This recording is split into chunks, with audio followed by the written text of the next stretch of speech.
you know. How is it that they're able to get away with that? Welcome Why? to America.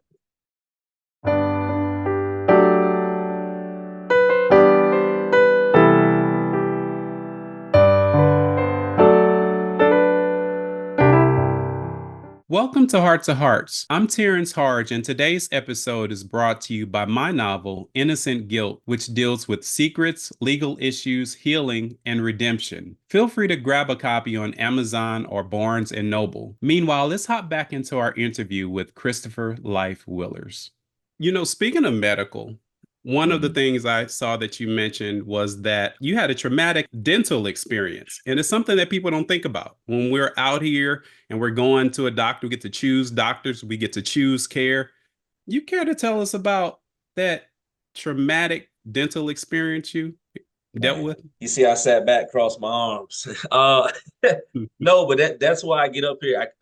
I take pride in trying to discuss things people typically don't think about when it comes to incarceration, confinement, going to court, whatever, right? So, but what you were just referring to is this like traumatic dental experience that I went through, and some people thought it was humorous for whatever reason, but I could tell you, man.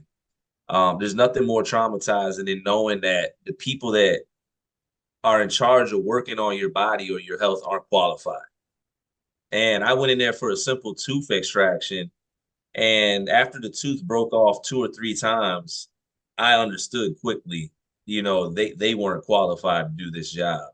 Um, and in the midst of that extraction, I think the worst part was the tooth was lodged up and stuck up, and they no longer could give me any more Novocaine. Mhm. So this is crazy because this is Man, this is I don't understand how things like this can occur, but this is why I continue to run my mouth. They knew they had messed up, and I knew it was serious because the dentist assistant was holding my hand, which isn't allowed in that environment, and she started to sing gospel music to me because she knew I was in pain. And mm, I had asked them, I said, "Can I just stand up?" Because they said, "Well, you can." This is what they told me. With the tooth now lodged up, stuck up partially out my gum, they said, "Well, you can go back to the dorm to the morning, and we can get you sent out to a dental surgeon, or we can try to complete it right now." So I'm sitting here, I'm in excruciating pain, and they're saying, "You can wait till the morning, or you can let us get it out right now, but we can't give you no more Novocaine." And I paced up and down that hallway. I was sweating, and man, but I sat down in that chair, and hey, she sang a little bit louder, and they did what they did. Eventually the pain was over with, but I illustrate that point because every day there's medical malpractice behind those walls. yeah. It's not just dental. I've watched individuals lose their lives. Oh, I wow. the One of the Man. most frequent ways individuals lose their lives during incarceration is cardiac arrest. And Mm. I can tell you, I used to watch men go down from cardiac arrest, and it would take 10 minutes for the nurses to get there. And then they got to call now because they're not equipped, and I can go on and on, but that's why I tell the stories that I do, you know. How is it that they're able to get away with that? Welcome Why? to America. Nobody cares about the prison. At the end of the day, nobody really cares about the prison. If society has to choose between themselves and a prisoner, they're going to choose themselves. So the issues that those people that have that those of us that were formerly incarcerated, those that are incarcerated, they're not pronounced enough. There's not enough people doing the work to get the messaging out there about situations like an individual where a man just months ago got ate to death in Fulton County Jail by bed bugs. Y'all can Google this. It's in the Wow. news. Ate to It's death. terrible. Things like this aren't supposed to happen. You know what I'm I, saying? Where I'm down here in Georgia, and I can tell you there's homicides in the prison every week down here. They don't talk about it in the news. We're in a country that acknowledges it needs, severe criminal justice reform, but man, there's a lot of problems going on. Life, what can people do to make things better? Just get involved, and if you don't know how to get involved, get connected. There's a network of advocates, organizations, activists, organizers, believe it or not, very similar to the civil rights movement of the 60s. We may look different, we may not be as pronounced, but you have to understand it may look like it was a million people in the civil rights movement back then, but it wasn't. It was a few people. It just looks that way now. Yeah. So find us. You know what I'm saying? If you see my shirt, just look the Life Unit Inc. I'm connected to organizations nationally for everything that I do. What I do is I get involved politically and I go and I build coalitions and I help build voter bases from the inside out from prisons because statistics and data says that 1 out of every 2 people in this country is impacted by incarceration. So you should be concerned. And if you're somebody that says, hey, I don't care about those people that are locked up, well, you should care because you should want them to be rehabilitated because the majority are returning to a community near you. That's So right. you should want them better. You should want them with better mental health, faculties in place. You should want them with financial literacy. You should want them with job opportunities. So get involved. Find us if you don't know how. Just start to be a voice. That is right. You mentioned PTSD earlier, and I was thinking about how sometimes I might have a dream about someone that I love who has already passed away. This is not PTSD, but sometimes we're kind of displaced in time in our dream. I Lucid was just dream, yeah. wondering, do you ever have dreams where you think you're back in prison and then you wake up to realize that you're not? Does that happen to you? Um, yeah, but I think I know the reason for mine. I go back into the prisons. I go back into the halfway houses and I facilitate groups and I speak. So I'm voluntarily going back into the fire. So I expect to somewhat get burned and or at least smell like smoke. And thankfully, I do therapy and good support around me. I'm healthy enough to go into those environments. But yeah, I do have the occasional dream. I do have not even necessarily a dream, the occasional anxiety. You know, I'm all right out here. I'm pretty, I'm good in the community. I've been fortunate to be in the news a few times and I do good things out here. I live my life 100% the right way, but there's still moments I'm scared to death because I'm a convicted felon Yeah. and I live in America. I was really moved by one of your posts where you were talking about what it's like to lose loved ones when you're Mhm. locked up. I mean, it's tough enough being free. Can Yeah. you talk about your experience with that? Yeah, I always tell these young men it's like one of my last ditch messages because I do intervention work and hey, some people just they not hearing. And one thing I do try to do before, it's all said and done is I try to shift the focus back on the mama or the grandma or your children because one thing you don't get back is time, right? And if you don't care about your time, fine, cool. That's your time to not care about, cool. But I'm pretty sure you want to be able to spend time with your mom because you don't Right. know if you're gonna be able to say you don't know what's gonna happen tomorrow. So for me, I lost my father, I lost my grandmother, I lost my little brother. The list goes on and on. I was in there for 17 years.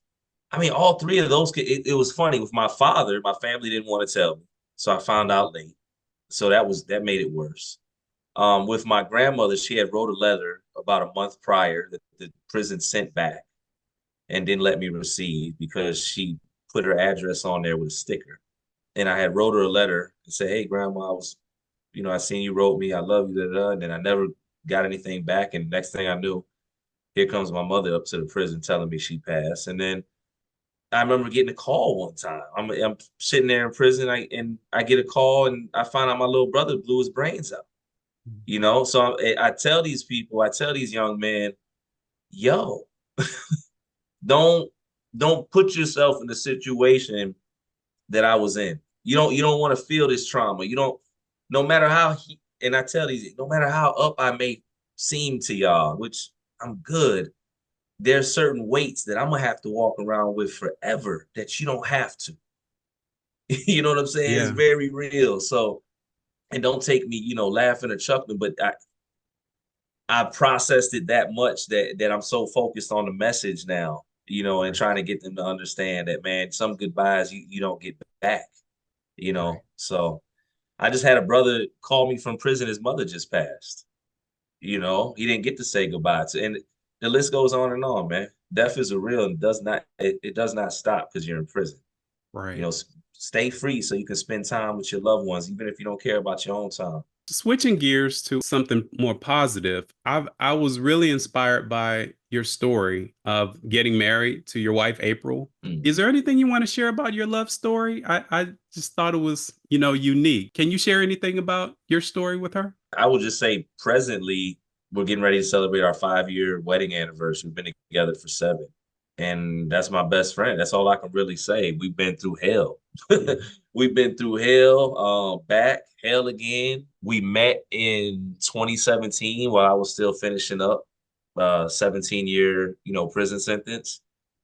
Met on business. I was running a nonprofit already from inside the prison with a buddy of mine that was pretty successful. And I just needed an outside voice because I was getting ready to try to branch us outside of prison walls into the community. And we were introduced to mutual friends because I was doing some work already in there as a speaker, and she had knew about me. And that was it. Me and April just started talking, speaking on business, and it just, conversation grew. And two like-minded individuals, two people that, well, I couldn't have been in a rush to start, anything serious, but her not being in a rush either gave us an opportunity to focus on the pros of being in a situation like that, where the physical can't get involved. Out here in 2024 or whatever, second date, physical involved, you don't even know who you're dealing with. So we focused on that. And man, I don't know. We grew together, got married in the visitation room, didn't necessarily want to, but knew that I needed to come straight to Georgia instead of staying in Virginia, just in terms of being successful and opportunities for, somebody coming home from incarceration. That was the path. And then came home after 17 years with a wife, a mortgage, and PTSD. And I also came home right before the pandemic.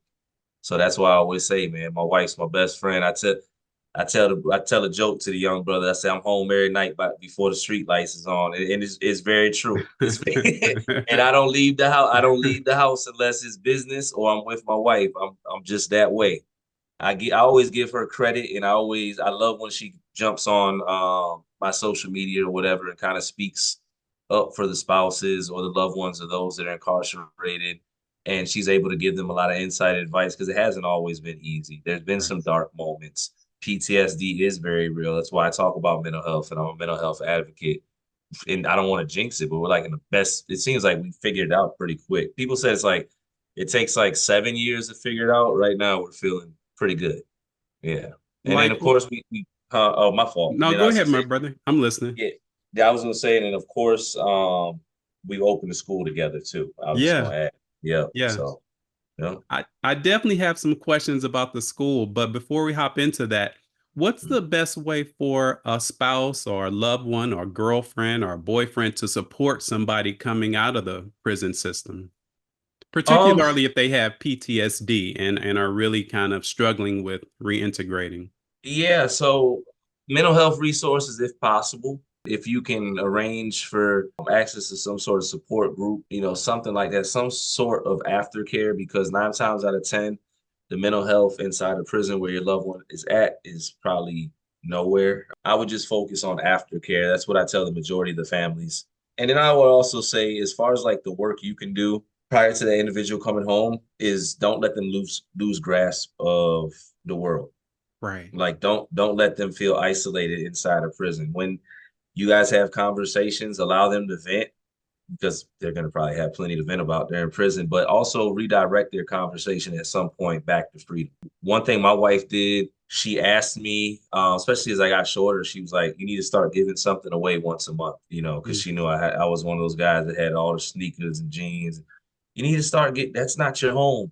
I was like, I don't want to do it. I'm keeping my stuff. And then, of course, I was like, all right, you're right.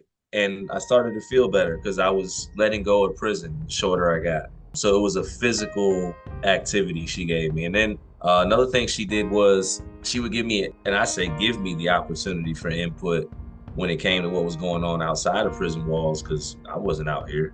But it could have been just what she was getting ready to paint the living room.